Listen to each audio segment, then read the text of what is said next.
Viral di media sosial rekaman CCTV yang memperlihatkan detik-detik saat ambulan menabrak pengendara motor di kawasan Jalan Cilikriwut, kilometer 4 Kasongan Lama, Kabupaten Katingan, Kalimantan Tengah. Peristiwa berawal saat mobil ambulan yang membawa 2 orang pasien dari arah Sampit melaju ke arah rumah sakit tanpa membunyikan sirine. Tiba-tiba dari arah berlawanan muncul sepeda motor yang nampak ragu-ragu dan sempat berhenti di tengah jalan. Tak lama kemudian, motor tersebut ditabrak ambulans hingga ketiga penumpang motor terlempar ke aspal. Akibat peristiwa ini, korban yang terdiri dari ayah, ibu, dan seorang anak perempuan berusia 3 tahun mengalami luka dan langsung dievakuasi ke Rumah Sakit Mas Amsyar. Kini, kasus kecelakaan ini telah ditangani unit Laka Lantas Polres Katingan dengan meminta keterangan sejumlah saksi. Dari Katingan, Kalimantan Tengah, Ade Sata melaporkan. Pemirsa, jenazah Emeril Khan Mumtaz akhirnya ditemukan setelah 14 hari hilang di Sungai Areban, Swiss. Ridwan Kamil bergegas kembali ke Swiss untuk mengurus prosesi pemulangan jenazah putranya.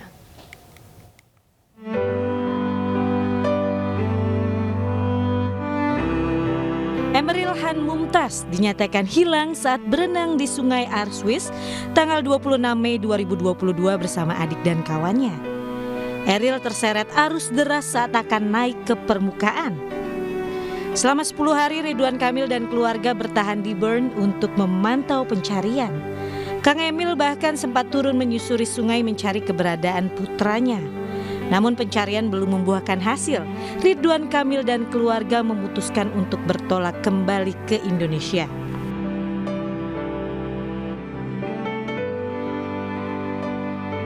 Baru 5 hari Gubernur Jawa Barat berada di Kota Bandung dan melaksanakan tugas pemerintahan, Gubernur Jawa Barat Ridwan Kamil kembali bertolak ke Swiss pada Kamis pagi.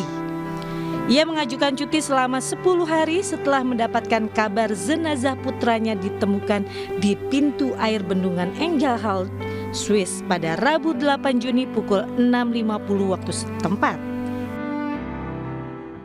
Pada hari Kamis 9 Juni 2022 siang waktu Swiss, pihak kepolisian menyampaikan konfirmasi bahwa hasil tes DNA bahwa jasad yang ditemukan kemarin adalah Ananda Emeril Khan Mumtaz atau Ananda Eril. Penemuan jenazah Eril diungkap oleh Ridwan Kamil dalam akun media sosialnya.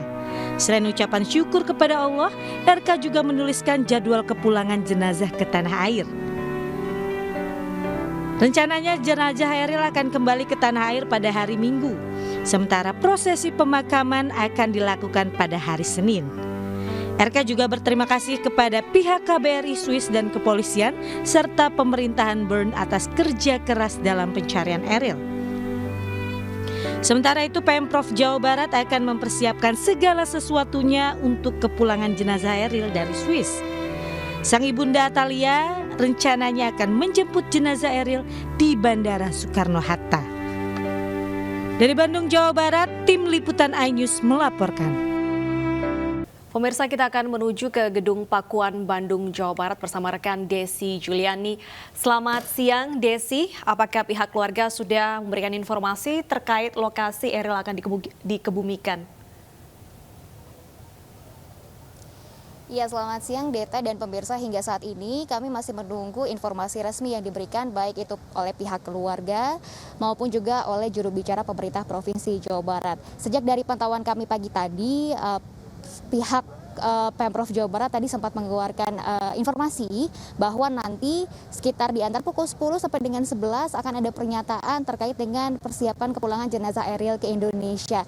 Namun hingga sampai saat ini kami belum mendapatkan pernyataan resmi tersebut, dan tidak hanya kami saja tapi rekan-rekan media juga masih menunggu konfirmasi terkait dengan pemakaman kemudian juga teknis kepulangan jenazah dari Emeril Khan Mumtaz. Namun Deta, Wilson, dan pemirsa, kalau kita bisa kutip pernyataan dari Gubernur Jawa Barat Ridwan Kamil melalui akun media sosialnya yang mengatakan bahwa untuk kepulangan jenazah dari Emeril Khan Mumtaz ini sendiri rencananya akan tiba di Indonesia di hari Minggu. Kemudian jenazah akan dikebumikan di hari Senin. Nah, terkait dengan rumah duka pun juga sama, kami belum mendapatkan pernyataan resmi apakah nanti akan dibawa dulu ke rumah duka di Gedung Pakuan atau rumah dinas, ataukah akan di rumah pribadi Gubernur Jawa Barat di kawasan Cigadung, Bandung, seperti itu.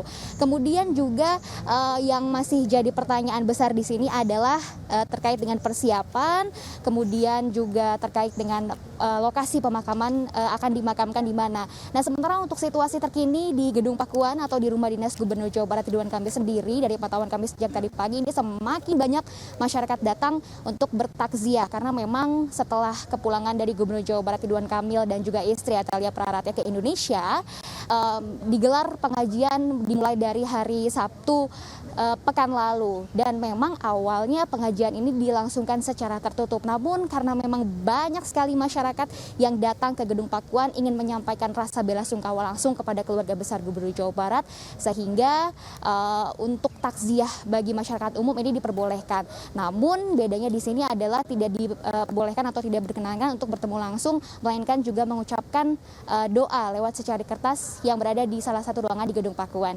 Deta Wilson. Baik, terima kasih Desi Juliani atas laporan Anda. Kita harapkan nanti ketika jenazah tiba di Indonesia segalanya bisa dilancarkan sehingga prosesi pemakaman juga bisa berjalan dengan lancar. Pemirsa, pasangan pelaku aborsi 7 janin yang ditemukan di sebuah kamar kos di Kota Makassar akan dites kejiwaan dan DNA. Tes DNA untuk memastikan apakah 7 janin itu merupakan anak mereka.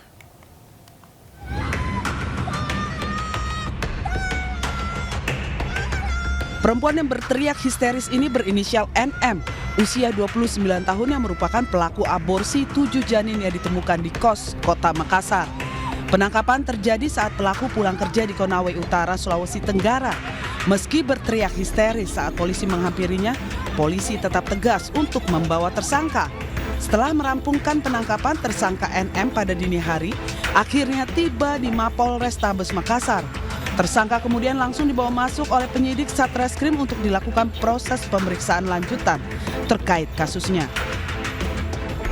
Jumat pagi ini, kedua pasangan kekasih yang telah berhasil diciduk tim kepolisian akan diperiksa kejiwaannya di Rumah Sakit Polri Bayangkara Makassar.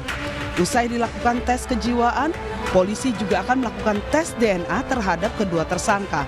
Hal ini dilakukan untuk membuktikan apakah ketujuh janin bayi yang telah dilakukan tes DNA oleh tim sama dengan sepasang kekasih yang telah ditangkap. Kita kalau begitu tiba kita akan periksa dengan cepat, ya kita periksa cepat karena besok pagi kita coba untuk periksa kejiwaannya ke ahli psikiater di Dokes Polri. Kedua-duanya kita periksa karena untuk mengetahui kok sampai 7 kali tega-teganya 7 kali menggugurkan atau mengaborsi anaknya sendiri. Kemungkinan, ya. Untuk mengetahui apakah benar 7 janin tersebut berasal dari hubungan dari kedua pelaku tersebut. Dari keterangan sementara disebutkan jika saat ini hubungan cinta keduanya sudah tidak harmonis sejak bulan April 2021. Tersangka laki-laki memblokir kontak telepon tersangka perempuan. Hal inilah membuat tersangka perempuan meninggalkan Kota Makassar untuk bekerja sebagai salah satu karyawan pabrik di Konawe, Sulawesi Tenggara. Sementara tersangka laki-lakinya diketahui sebagai buruh tambang di Kabupaten Tanah Bumbu, Kalimantan Selatan. Sebelumnya kasus aborsi 7 janin di Indekos Kecamatan Bringkanaya sempat menggegerkan lantaran ditemukan dengan kondisi disimpan dalam kotak makanan lalu dibungkus rapat dalam box.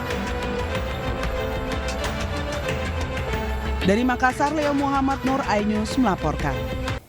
Masih dari Biringkanaya, Kota Makassar, pemirsa, warga dihebohkan dengan temuan bayi berjenis kelamin perempuan yang berada di tempat pembuangan sampah. Diduga bayi dibuang sesaat setelah dilahirkan.